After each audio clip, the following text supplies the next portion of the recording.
ہمارے ایک دوست نے ایک واقعہ سنایا تھا قبر کے عذاب کا. مجھے یقین نہیں تھا. میں نے کہا ایسا نہ ہو ان کے دماغ میں تخیل ہو. تو میں نے اس کی تصدیق کروائی اس علاقے میں, اس گاؤں میں, اور لوگوں کو کال کر کے پوچھی ایسا ہوا. انہوں نے کہا ایسا ہوا ہے. تو پھر مجھے یقین آیا. وہ قبر بار بار نا اس کو نکال کے باہر پھینک دیتی تھی, بندے کو ڈالتے تھے قبر میں.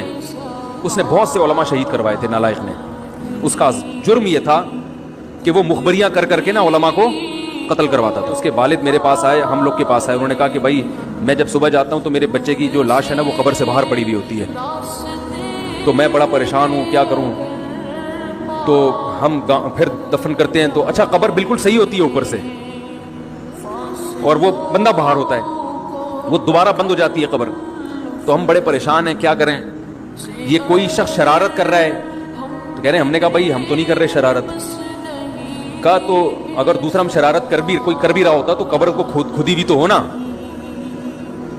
تو انہوں نے کہا, پھر یہ مشورہ انہوں نے ان کو دیا کہ تم ایسا کرو, لڑکا جو قتل ہوا, جو مرا تھا نا, جو قبر میں تھا, جس کی لاش باہر, نوجوان تھا, وہ بڑا مخبر آدمی تھا, وہاں کے گاؤں کے لوگوں نے بتایا. تو اس کی لاش جب باہر پڑی ہوتی تو باپ اور بھائی کو لوگوں نے مشورہ دیا اس لڑکے کے کہ تم لوگ رات کو قبرستان میں جا کے بیٹھ جاؤ, پہرا دو کہ کون آتا ہے نکال کے جاتا ہے اور قبر کو پیک کر کے چلا جاتا ہے. تو وہ صاحب مجھے بتا رہے تھے کہ اگلے دن وہ چیختے ہوئے آئے ہیں, چیختے ہوئے, باپ اور بھائی جو ہے نا. کہہ رہے ہم نے رات کو منظر دیکھا کہ پہلے ہمیں رات جب اندھیرا ہوا ہے نا تو قبر کے اندر سے چیخنے کی آواز آئی, اور ہمارے سامنے قبر کھلی ہے تو ہم نے اس لڑکے کو دیکھا کہ آگ جل رہی ہے اس کی لاش پہ, اور وہ ایسے ایسے اپنے سر کو پیٹ رہا ہے.